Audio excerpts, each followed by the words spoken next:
안녕하세요, 쌤입니다. 오늘은 내게 큰 도움을 줄 사람 끌어당기는 비결이라는 주제로 함께 하겠습니다. 살다가 있다가 이제 세월을 뒤집어보는 때가 있잖아요. 그러면 그때 그 사람이 참 큰 역할을 했구나. 진짜 그 사람 참 고마웠다. 이런 사람들 떠오르는 사람 있죠. 반대로 그때 그 사람이 있어서 정말 고생했다. 흑역사였다. 막 이런 경우도 있고요. 기억하고 싶지도 않아. 막 이런 인연도 있어요. 여러분은 어떤 유형의 사람들이 더 많으십니까? 내 인생에 긍정적인 영향을 이제 끼쳐서 고마운 사람을 우리가 이제 귀인이다 이렇게 얘기도 하는데요. 그런 귀인도 사실 운명적으로 뭐 행운으로 만나는 게 아니라 내 의지에 의해서 끌어당길 수 있다고 해요. 그래서 오늘은 나한테 도움을 줄 사람, 내 인생에 긍정적인 영향을 끼칠 그야말로 귀인을 어떻게 우리의 노력으로 끌어당길 수 있을까, 그 방법을 함께 나누도록 하겠습니다. 자, 첫 번째 방법은요. 어떻게 해야 나한테 도움을 줄 사람을 우리가 끌어당길 수 있을까? 겉모습에 현혹되지 않은 거예요. 그러니까 사람은 진짜 겉으로 봐서는 몰라요. 이런 놀라운 깨달음을 겪는 일이 살면서 있다금 있는데요. 너무 좋아하고 믿었던 사람이 알고 보니까 아주 비윤리적인 사람이라는 어떤 그런 실체가 드러나는 경우. 그래갖고 정말 완전히 와, 뜨악! 하고 정말 놀라는 경우, 이런 경우도 있어요. 반대로 아주 비호감인 사람이 알고 보니까 20년 이상 한결같이 누군가를 돕고 있었다는 사실이 드러나는 경우, 그런 경우도 있습니다. 이제 저 역시 이제 사회생활을 많이 했고, 지금도 하고 있으니까 그런 경험들이 많죠? 달라진 점이 있다면요. 이제 나이 들수록 그런 상황에 대해 별로 안 놀래요. 잠시 이제 그런 놀라운 얘기를 딱 듣고 나서도, 의외인데? 이제 이러고 마는 거죠.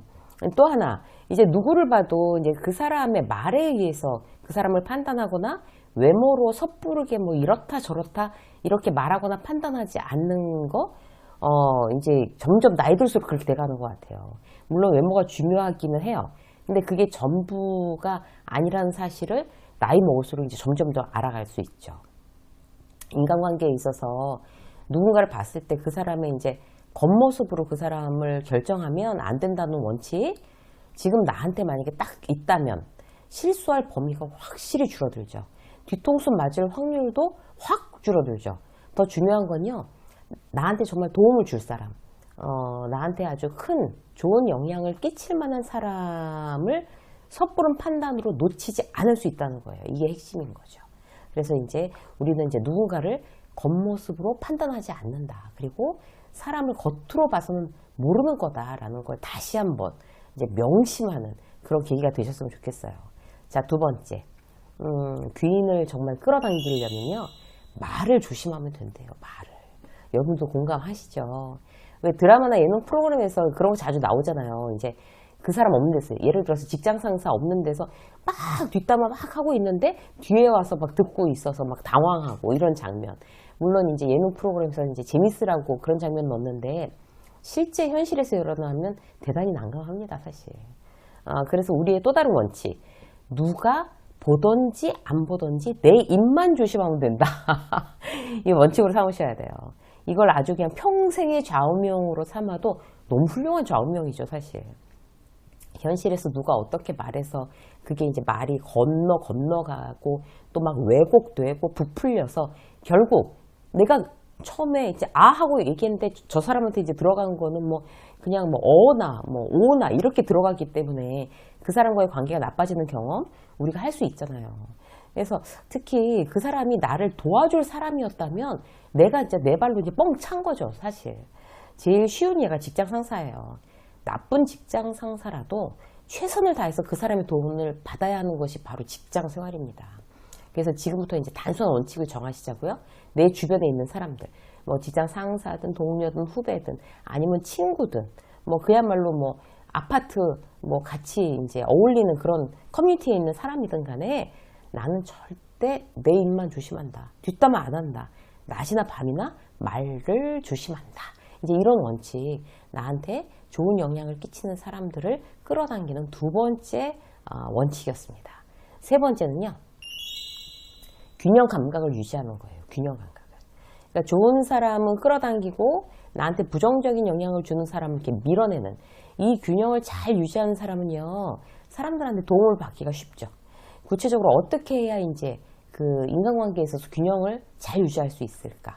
기본적으로는요, 나는 제대로 거절하는 사람인가? 이것부터 체크해 보셔야 돼요.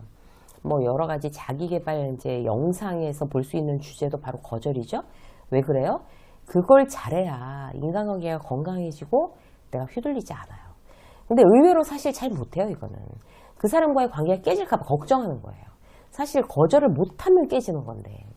직장 상사가 예를 들어서 개인적인 심부름을 자꾸 시키고 자기 일 떠맡기고 그게 아주 이제는 습관이 돼서 당연하게 여긴다고 치자고요. 그러면 나는 어떻게 판단해야 될까요?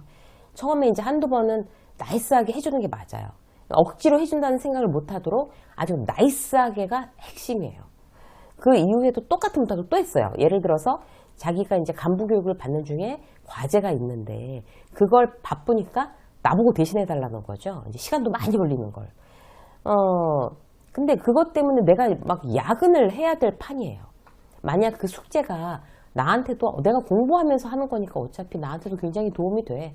라고 판단이 되면 뭐 나쁘지 않아. 그럼 나이스하게 하는 거죠 뭐. 근데 그게 나의 일을 방해해요. 더 이상은 안 되겠어요. 그러면 이제 제일 소극적으로 할 수 있는 방법이 이제 증빙으로 자꾸 남기는 거예요. 메일로 이제 그 과제 이렇게 진행해 봤는데요. 막 이렇게까지 해드리면 될까요? 메일로 남기는 거예요. 그리고 문자로 뭐 이때까지 이거는 좀 그 3번 문항은 좀 문제가 있는 것 같은데 이건 어떻게 할까요? 뭐 이런 거 있잖아요. 그러면 정말 기본적인 눈치가 있는 그런 직장 상사면 딱 그때 경계하고 조심하게 돼 있어요. 근데 그게 이제 바로 이제 자연스럽게 그렇게 경계하고 조심하면서 그 사람이 이제 이 친구한테 이거 자꾸 시켰다가 나중에 뒤탈이 날 수도 있겠구나 라고 이제 판단한다면 자연스럽게 거절하게 되는 방법이죠. 근데 그렇게 했음에도 불구하고 계속 나한테 부당한 일을 시킨다. 그렇게 한다면 정식으로 얘기해야죠. 이만저만한 업무 때문에 어려울 것 같습니다. 그리고 여기서 제일 중요한 거 대안을 얘기해 주셔야 돼요. 그러니까 그렇게 해서 이제 계속 뭐 예를 들어서 부장님이 시키시는 거 그거 그렇게 다 하는 거는 제가 이제 업무 때문에 어려울 것 같고 목요일 오후에 한 2시간 정도는 제가 이렇게 딱 시간을 따로 별도로 빼서 도와드릴 수가 있습니다. 이렇게. 그러면 지금 그 나의 대안을 얘기를 한 거잖아요. 그렇기 때문에 그 거절이 결코 그 사람한테 부정적인 영향을 주진 않아요. 우리가 부정적인 영향, 긍정적인 영향 이거를 굉장히 구분해서 잘 주고받겠다. 부정적인 영향을 안 주고 내가 긍정적인 영향만 주겠다, 받겠다. 이거를 정하는데 가장 기준이 되는 게 이제 거절을 하는 겁니다. 나이스하게 거절하세요. 자, 귀인을 내 주변에 만들려면 또 다른 균형. 잘해줄 때와 물러설 때를 균형을 맞출 줄 알아야 돼요. 예를 들어서 이제 후배예요. 내가 훈련시키고 케어해야 되는 직원이에요. 아주 똑똑해요. 회사에서도 주목하면서 잘 키워버려요, 나보고. 그 말이 사실 제일 부담스럽죠. 그 후배가 나의 귀인이 되게 하는데도 이 균형이 아주 중요하단 말이에요. 이제 회사 매뉴얼을 가르치고 거래처에 이제 데리고 다니면서 소개시키고 그런 일을 한다고 치자고요. 잘해주는 건 어떻게 하는 거예요? 거래처에 데리고 가서 존중하는 거예요. 그러니까 우리 신입인데, 우리 이번에 들어온 신입인데 뭐 모르는 거 많을 테니까 잘 부탁합니다. 잘 알려주세요. 이렇게 말하는 사수를 누가 존중하겠어요. 그건 이제 그 거래처에서 이제 완전히 진짜 신입이라고 무시하는 거죠.